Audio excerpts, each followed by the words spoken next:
I hope everybody enjoyed their break. We're getting ready to get started for our second session. Welcome back for all those that came back. This is going to be a very interesting, different aspect. It's actually one of our longtime member of the association. Mr. Sabas is co-founder and president of GWG Life, and also a provider firm. He is responsible for various managerial aspects of the business with a specific focus on the treasury and financial operations. So he's going to give you a first-hand view from the provider side. So please welcome Mr. Sabas.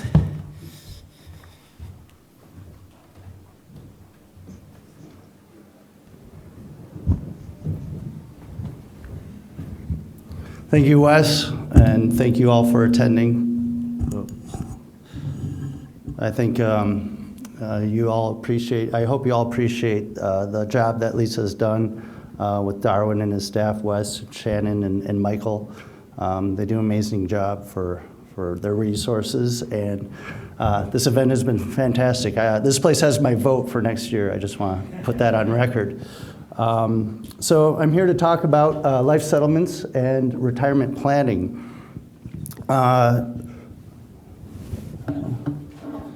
Thank you. So understanding life insurance and how it relates to a senior's financial picture is essential to their retirement planning.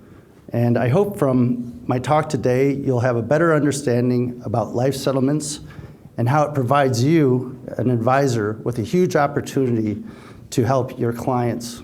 It'll help you help with your existing clients, and it's an opportunity to seek new clients out. So first of all, I'd like to talk a little bit about GWG and provide some background on our company. GWG Life was founded in 2006. Now, GWG Life is a subsidiary of our parent company, GWG Holdings. GWG Holdings is a publicly registered company. It reports to the SEC, and we were just recently listed on the NASDAQ exchange about 2 weeks ago. So GWG Life, the subsidiary, is the entity that holds the licenses to conduct life settlements. So it obtains licenses with various states in the United States and has its contracts approved with the departments of insurance to conduct this business. Since over the course of our 8-year history, we have reviewed over 36,000 policies. We have purchased almost $1.7 billion in policy benefits. And through these transactions, we've provided approximately $290 million to the seniors across this country. We are headquartered in Minneapolis. This is the building our offices are in on the right side on the 12th floor. And you can see, obviously, that was taken in the summer in Minneapolis. It's a little different picture in the winter. But we enjoy the city very much. I thought it'd be beneficial for this group to see what a portfolio looks like.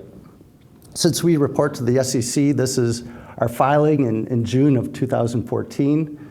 It shows our portfolio at that time was a little over $784 million in policy benefits. Our average insured age was 82 and a half years old.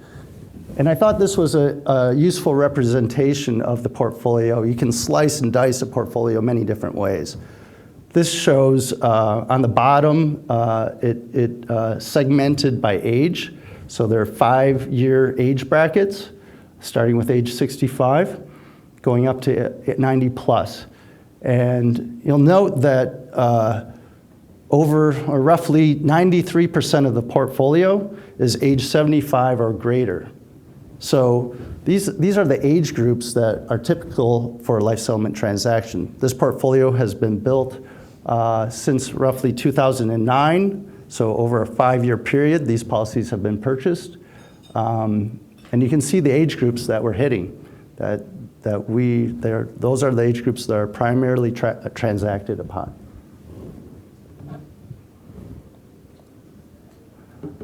And here's one more slide about the portfolio. It shows the top 5 insurance carriers within the portfolio. their household names: AXA, Lincoln, ING, John Hancock, Transamerica. The credit rating is very important to us. That's the underlying asset that we're buying.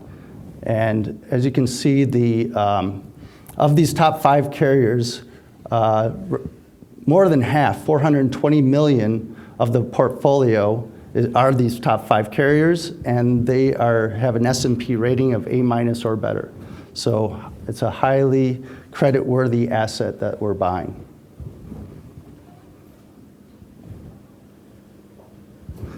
So that's what I have to say about GWG, and now on to the main presentation about why are we talking about life settlements and retirement planning. Retirement planning is at the forefront of financial services right now. There's not a day that doesn't go by that I don't see something in the media, whether it's on television, the newspaper, on the internet. When I'm looking at my Yahoo, there's always something about retirement planning. These are a couple of examples I just pulled, a few days before this conference. The Wall Street Journal, 5 myths about retirement. CBS Money Watch, how much can I spend during my retirement? It's everywhere. You can't go without it. And the reason behind that is something that's been touched on quite a bit during this conference. It's the demographics of the U.S. retirement population. I know these stats have been thrown out a few times before, but it's very apparent we are experiencing a silver tsunami. There are, every 8 seconds somebody is turning 65 years or older. And that translates into 10,000 per day or 4 million per year. And I'll just relate a simple story about, my silver alert was this spring. I was driving from the Naples airport to downtown Naples to meet my in-laws. And on the roadway sign, there was a silver alert on a highway sign, one of these electronic signs. I was like, what is that? I don't know what that is. And it said Toyota Camry, license plate XYZ128. And so I drive and I meet my in-laws, and then I say, what is the silver alert? Oh, they said, oh, that's just like an amber alert, only for a senior. I'm like, what? She said, yeah, it's basically a senior going rogue, off the reservation, and they're looking for this person. I'm like, wow, that was my silver alert, and that's become the reality that we're going to be living in. So be ready. So with that, what are the retirees' financial realities? It's a difficult picture for these folks.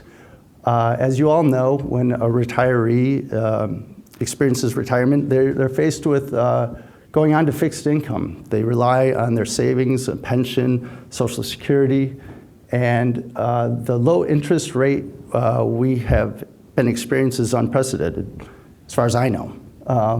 It's going to continue too. And this low interest rate environment not only impacts their earnings, I think it brings a huge impact on the lapse and surrender rate that we see in these life insurance policies. The credit rating, or the credits that are going into the policies, have underperformed what these policies were sold at. And so that is a huge reason why we're experiencing the underfunding of these policies. And so the retirees are faced with working beyond their retirement years to stay in the workforce, and they're seeking additional sources of income. And I don't think it's by chance that we're seeing the advent of things such as reverse mortgages and the life settlement industry. I think it's there's the old adage that necessity is the mother of invention, and I think that's true of our industry and the reverse mortgage industry. It's a way to provide these seniors with additional sources of income that can help them out. And on this graph below, I think it shows a really good representation of this interest rate environment. Is there a pointer? So here, this line here represents the 10-year Treasury rate minus the previous year's core inflation. So as you can see, starting at around 1985, you've seen a dramatic change where the interest rate, the real earnings rate of a 10-year treasury has decreased to the point at which now basically it's at a standstill. You're not earning anything on a 10-year treasury when you subtract out last year's inflation rate. And the same thing for the TIPS, the Treasury Inflation Protected Security. It's gone down to basically nothing. So that's the reality of today's senior. Oops. So what does that mean? It means that retirees are concerned about their financial situation. There was a study done by the University of Minnesota that was sponsored by the Insurance Studies Institute, and it was the primary purpose of the study was to find out about awareness of life settlements with the senior population. And it's an interesting study, and I recommend you reading it. But also included in that is just the the senior market itself. What are their perceptions? What is their attitudes? And they're concerned about their financial situation. They're concerned about the rising costs of healthcare, obviously. I mean, we've seen double-digit increase rates. We've seen, even with Obamacare, I just read that there's another 5% increase on top of all the increases that we've seen. And they're concerned about the end of life care. So I also read an article in the Minneapolis Star-Tribune last month about the women of ages 45 and 55, between those ages, since the last recession, about 1 million of these women have dropped out of the workforce since the last recession. And the premise of the article was because they are leaving the workforce to go care for an elderly family member. Because these costs are so high that the only way they can receive care is through the family. So you can see a ripple effect coming through the demographics and the financial situation and how it's impacting the next generation.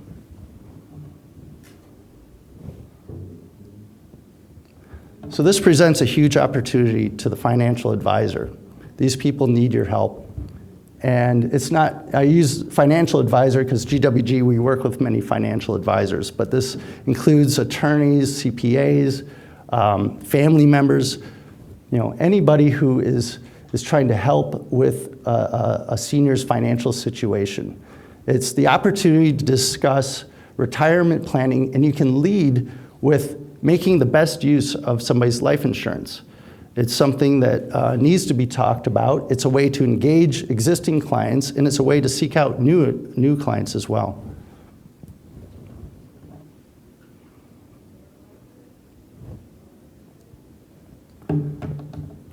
And so through this opportunity, it's relatively easy to help somebody with a life settlement.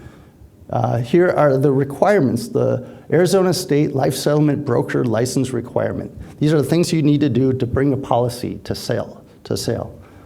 You need to be life insurance licensed, which I'm not life insurance licensed, but I know plenty of people who are, and I'm pretty sure it's not that difficult. And you need to pay a fee.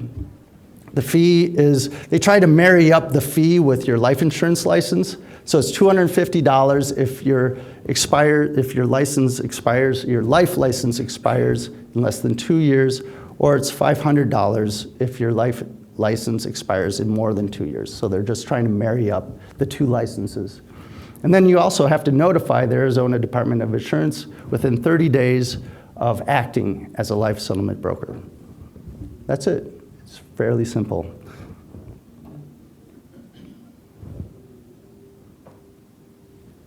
So again, with this opportunity, just recently, I think within the last month or so, the Conning Research issued a 2014 report. They cover the life insurance market as well as the life settlement market.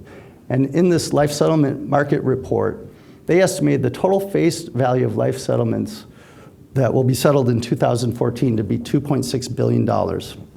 But the real number is the right number on the right-hand side. They estimate the average annual gross market potential for life settlements, this is each year between the years 2014 and 2023, to be $180 billion. Now, you figure that over 10 years, that's $1.8 trillion. I don't know of many other markets that are bigger. And Conning is a well-respected organization. So you divide it in half and multiply, divide it by 2, multiply it by a half, and it's still a gigantic market. It's big. So life settlements is a value proposition. It's a way to transform somebody's life insurance into something useful. So by selling a policy, you can take those dollars, you can transform it into buying an annuity. You can fund a long-term care product. You can pay off debt and fund a better lifestyle. You can make a guy happy like this guy. But it's a value proposition, not only for the client, but it's also on the bottom point here, it's a value-added service that a financial advisor can provide as well. It's something new that you can bring to a client.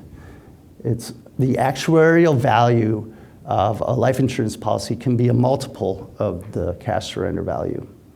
And it eliminates the insurance carrier monopsony. Now, I've learned what this word is. A monopsony is when there is just one buyer in any market. A monopoly is when there's just one supplier of any one product.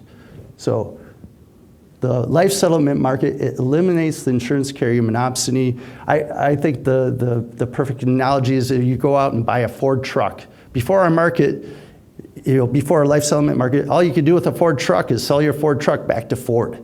Now, does that make any sense? No, it's ridiculous. So with the advent of our market, it eliminates this single carrier purchase. It brings a market value to an asset for a senior.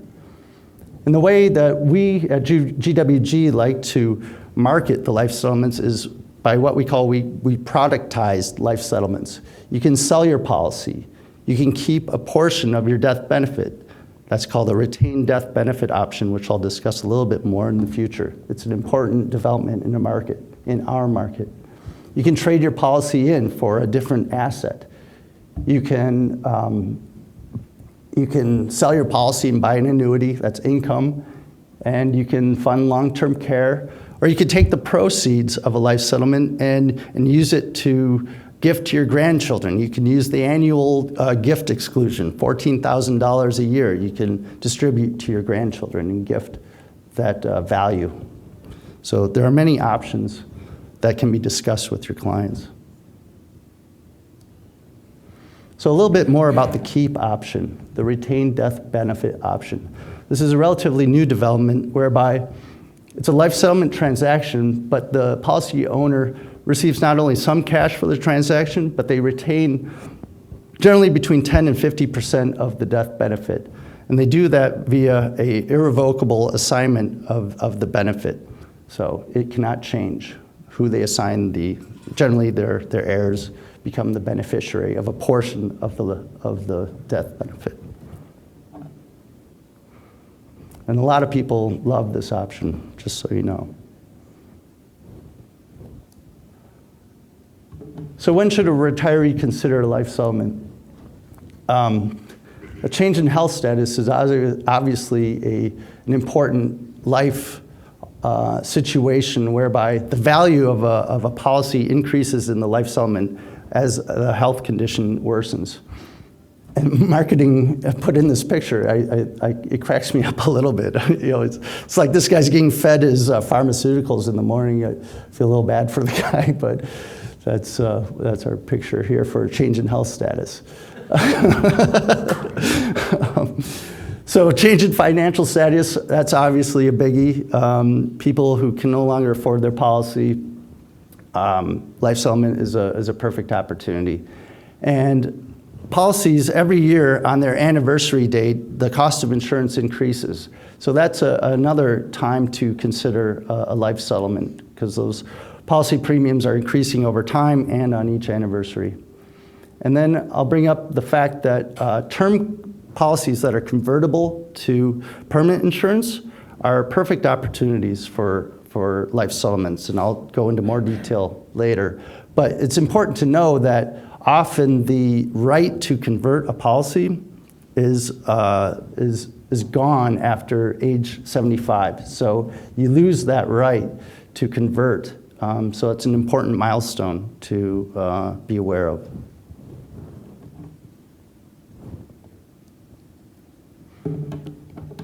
So I want to get into a little bit further, another reason for a life settlement, and it deals with estate asset preservation. So first of all, I want to just talk about the life insurance through age. So, I'm sure everyone knows basically that in the earlier years in life, when you're beginning a family, you get insurance for family protection.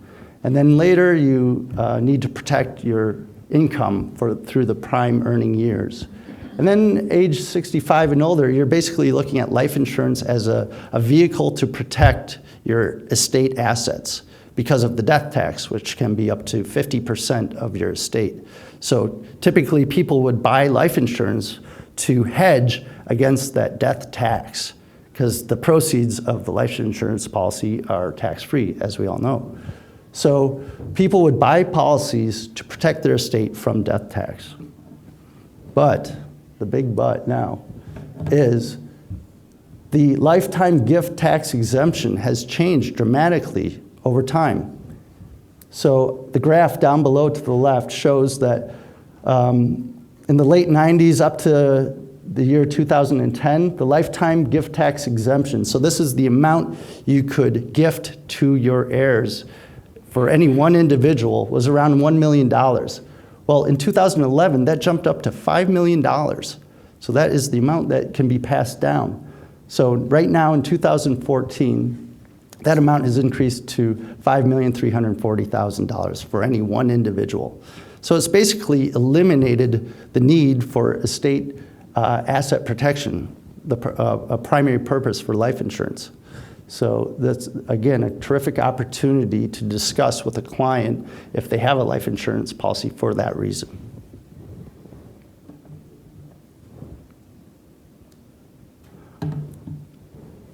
And here are many the general policy types that are considered for life settlements. On the left, you have the general types. You have term, non-convertible, which is just straight term. You have term convertible. You have universal life, variable universal life, and whole life. The straight term non-convertible is generally not purchased in the life settlement industry because you have the risk of the insured living beyond that term coverage. And so when we review those policies, the probability of them living beyond that term coverage exceeds the risk we're willing to take. However, I'll say if there is an insured with a severe malady, a very sick person, there are companies out there that would purchase a term policy under those conditions. Term convertible, I mentioned that earlier. That's a terrific option for life settlement. Often people buy these policies with the expectation that they may convert it right in the future. But when it comes to that time of conversion, by and large, they never convert that policy because the premiums jump up when it's converted into into permanent insurance. But it could be a prime opportunity for a life settlement. This person, who isn't looking at converting is going to get nothing for the policy, whereas if you submit it to us, we'll review the policy. It could be worth $15,000. It could be worth $40,000. And it's a complete windfall that these people were not expecting. And in addition, if you're the life agent, you'll get the carrier compensation upon the conversion. So often we see these policies, the agent brings the policies, they don't even take a commission on the policy because they receive compensation from the carrier on the converted policy. So all the proceeds that we're willing to pay for the policy goes straight to the policy seller. Universal life, that's the bread and butter of this industry. It's permanent insurance, it has flexible premiums.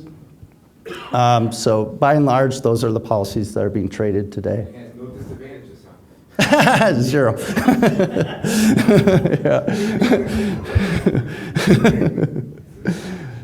Low crediting rates currently. Variable universal life. Again, these are great opportunities for life settlement. However, because they contain securities within the policy, they're considered a securities transaction during the life settlement. So any sale of these policies have to get cleared through a broker-dealer, and the commissions have to be paid through a broker-dealer. So historically, there hasn't been that much activity because of that reason, but I know that our company, we work with a lot of broker-dealers, and they're learning more about the life insurance industry every day, and we tell them about this opportunity, and they get excited.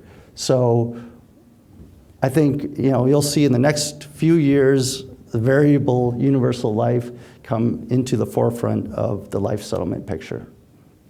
Whole life, while it's permanent insurance and it can be transacted upon, generally the fact that it's non-flexible premium payments and there's usually a large buildup in cash in these policies, they don't price out very well. So it's a very low percentage of policies that price.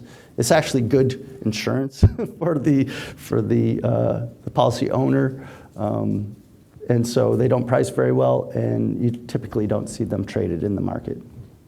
Unless they're very sick. Unless they're very sick. That's a good point, Brian. Steve, Yes. can I just give you a couple disadvantages for universal life? Absolutely. The premiums are not, the whole life has fixed premiums, so you don't have to worry about the premiums changing.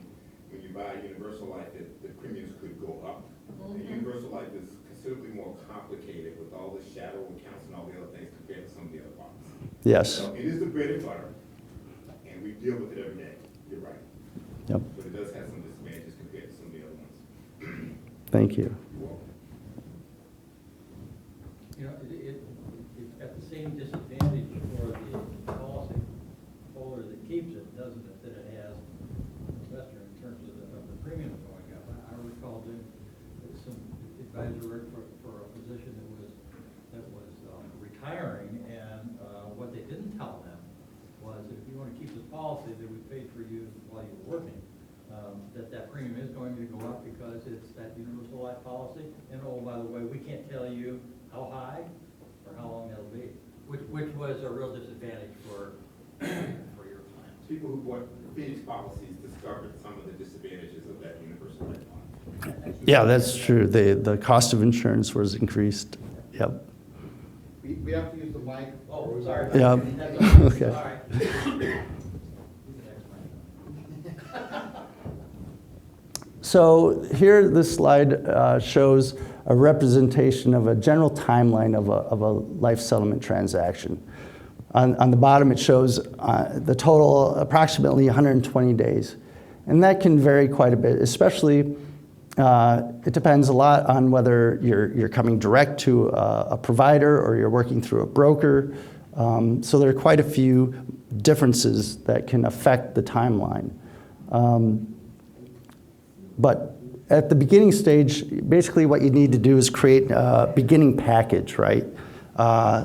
It includes an application that, like we have an application that you would fill out that includes information about the policy seller, the insured, the structure of the ownership of the policy, whether it's owned by a trust, and getting those details for the policy owner and insured. Then we also need information about the policy itself. We like to have a copy of the policy. And we also need an in-force illustration, which shows the premiums that are expected to be paid over time so that we can price the policy. And then the last piece, in order to price a policy, we need the medical records in order to get an LE. Right? So those are the two key components to pricing a policy, the in-force illustration and the life expectancy. Now, when you work with us direct, we will obtain the medical records and we'll also obtain the LE reports. So that portion you do not have to work through or incur cost on. And a part of the package includes a HIPAA, which allows us to obtain the medical records. Then we'll do an underwriting. We'll look for any red flags related to insurable interest on the policy. We'll look at the the initial life insurance application, look at what conditions, medical conditions they listed on that application. We'll compare that to the medical records, and we'll also then compare the medical records to the LE that we received. So we're looking for any flags. I'll bring up another flag, is recent medical changes. One thing that we've seen as a indication of fraud is an 80-year-old in the medical record says he started smoking about 2 months ago. Yeah, we have definitely seen that. So we need to be aware of some situations where people are maybe trying to game their life expectancy report. So then once we're done with our underwriting and we can do our pricing, it takes us a day to price a policy. We can price a policy and provide an offer basically the next day.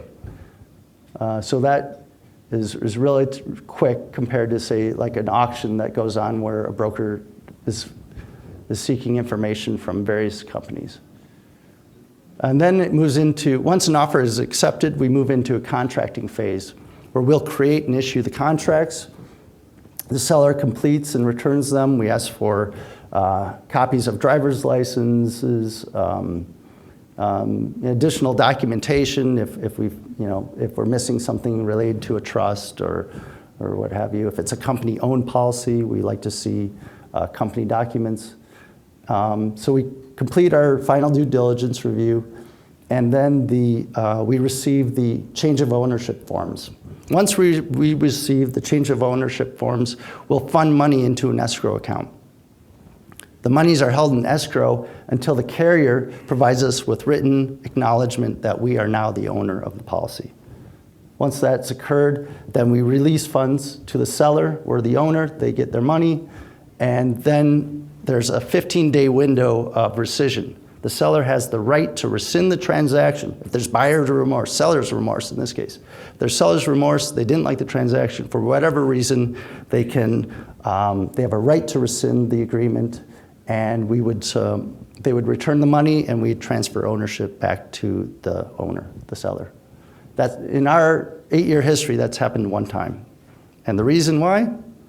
The insured died within that 15-day window. So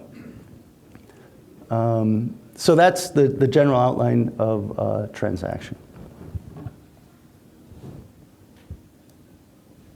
I want to talk a little bit about the role of life expectancy in financial planning. I think that this is a real favorable development for financial planners to understand the role of life expectancy and how to apply it when reviewing a client's financial picture. It's so important to understand, if you think about a 75-year-old and whether that 75-year-old is expected to live 10 years to age 85 or 20 years to age 95. That 10-year difference is huge, it's dramatic. How much money will they need during their lifetime? And you need to plan accordingly. And that's how we look at our policies. We need, whether they live 10 years or 20 years is huge for us. So it follows on to financial advisors to do the same analysis.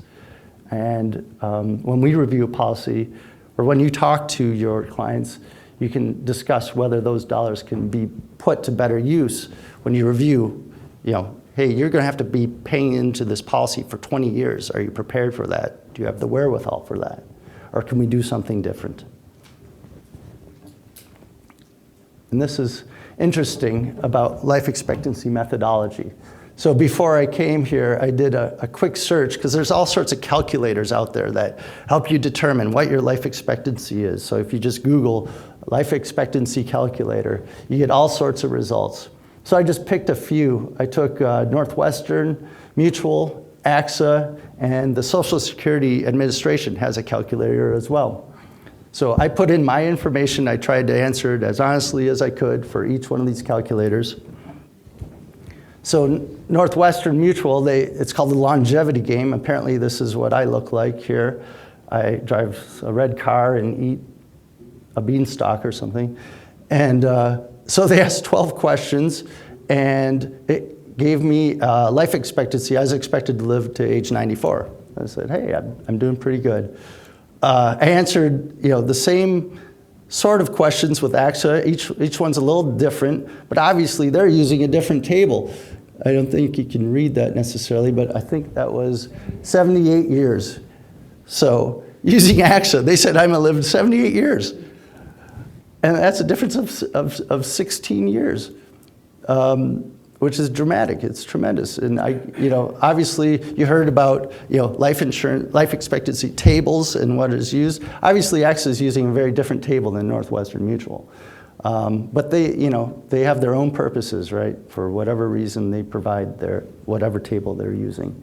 And then the Social Security was similar, is more similar to AXA. They came out with 82 years old. So you can see a dramatic difference between life expectancy methodologies. So the key point is buyer beware.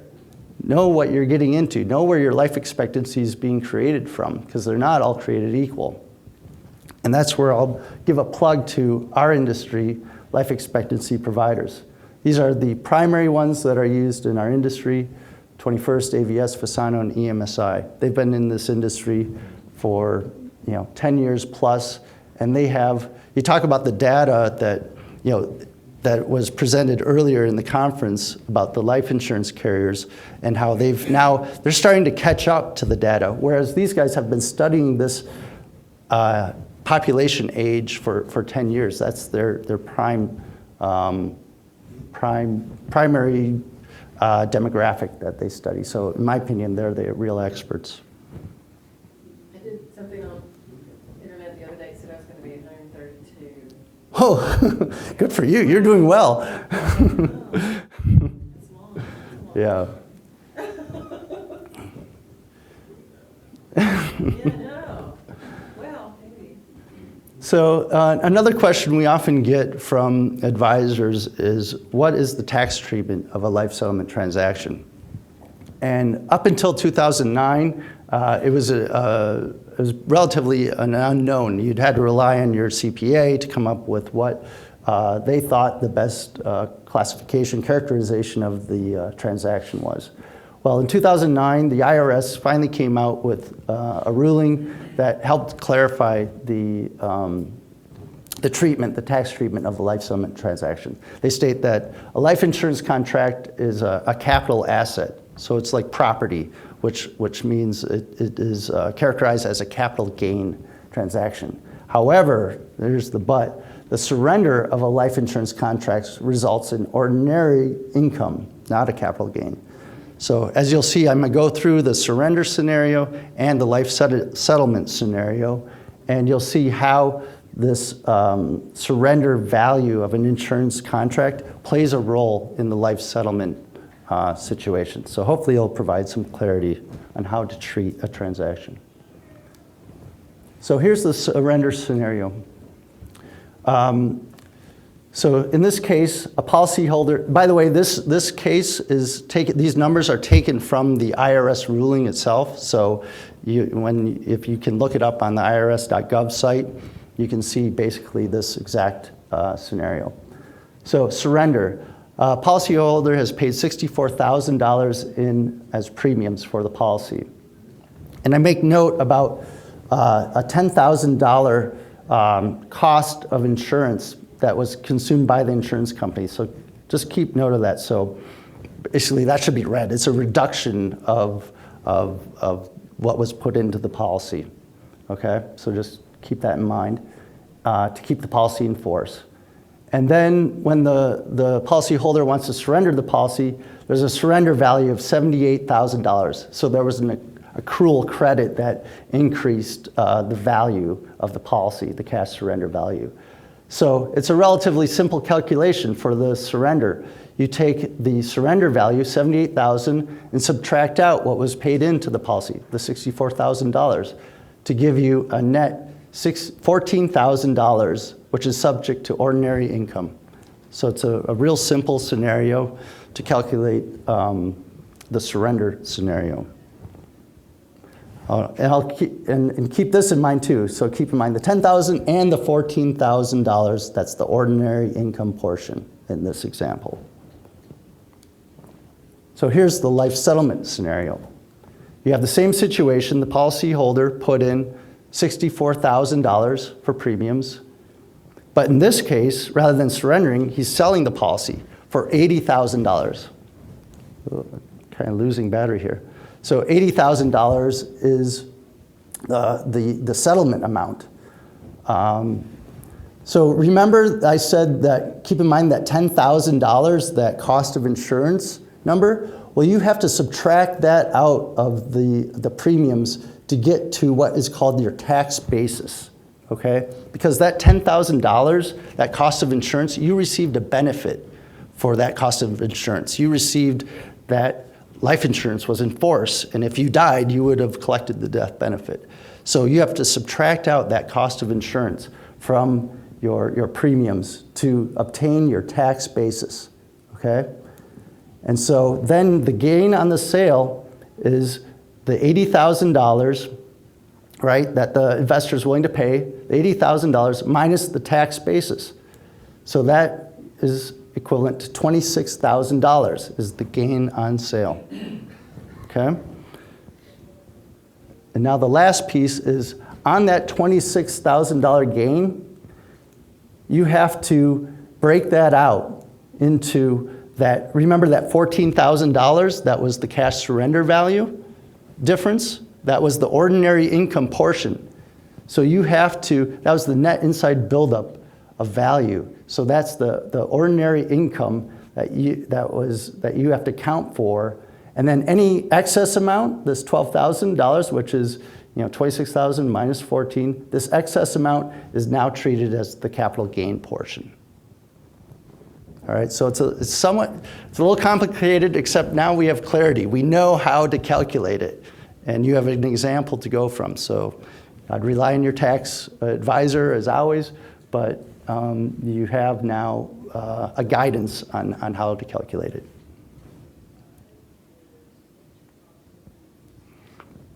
So here is a case study from our portfolio. This is a retained benefit example. And I think this is where our industry is headed. And this is an actual picture of Ann and Edward. One of our agents went out and met with them upon closing of the policy. They were ecstatic about this, the result of this case. So they had owned this survivorship policy, joint survivorship, universal life policy for over 25 years. And the premiums had increased significantly and became too expensive for them. They're in their late 80s. It had a face value of $1 million, and the annual premium, because they're in their late 80s, was at $51,000 a year, and they could no longer afford the policy. They were faced with getting nothing. After 25 years of paying into this policy, they're going to get nothing. So we came in and said, look, the best we can do, we can offer you $20,000. But on top of that, we will allow you to assign that irrevocable beneficiary interest in the policy to your heirs of $200,000. So net, upon their death, we'll get $800,000, and but we take over the premium payments. And they were so happy about it. To remove that obligation, to have $20,000 in their pocket, and know that their family will receive $200,000 upon their deaths. So a review of the benefits of a life settlement transaction to a retiree. And actually this point isn't exactly a review. It's a little new. This is a new point. Is they avoid, by going through a life settlement transaction, they avoid the risk of lapsing a policy. And I don't think this is talked about very often. That if you think about an 80-year-old having a life insurance policy and dementia sets in, the husband goes to the hospital because of a stroke, now the wife is responsible for the premium payments of what she's never made before. These are scenarios that happen every day. And people lapse policies because of this. if you think about the grace period that the insurance companies offer, generally it's 60 days. Some companies, it's 30 days. You have a 30-day window to make a premium payment or that policy has vanished.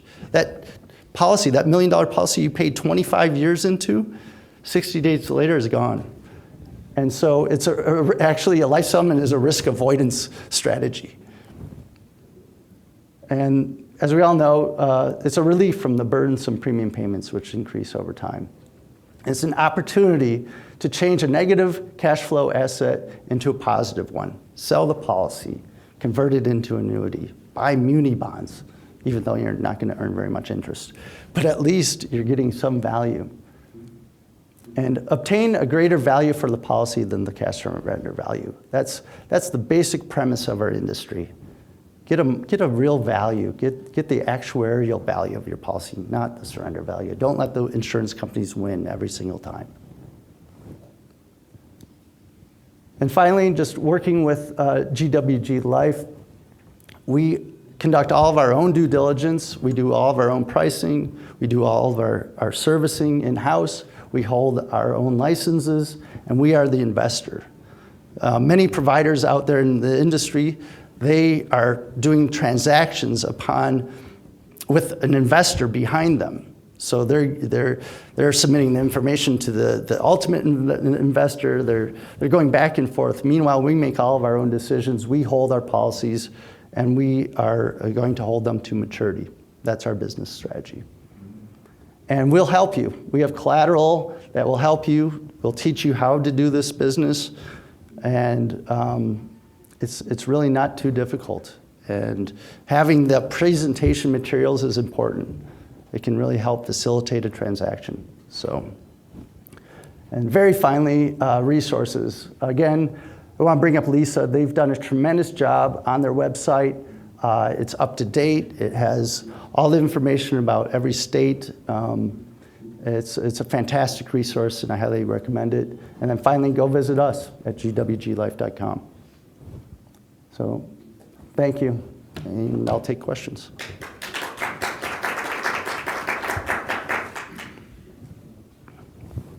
Just curious, now one example that I really like. Let's get the, yep.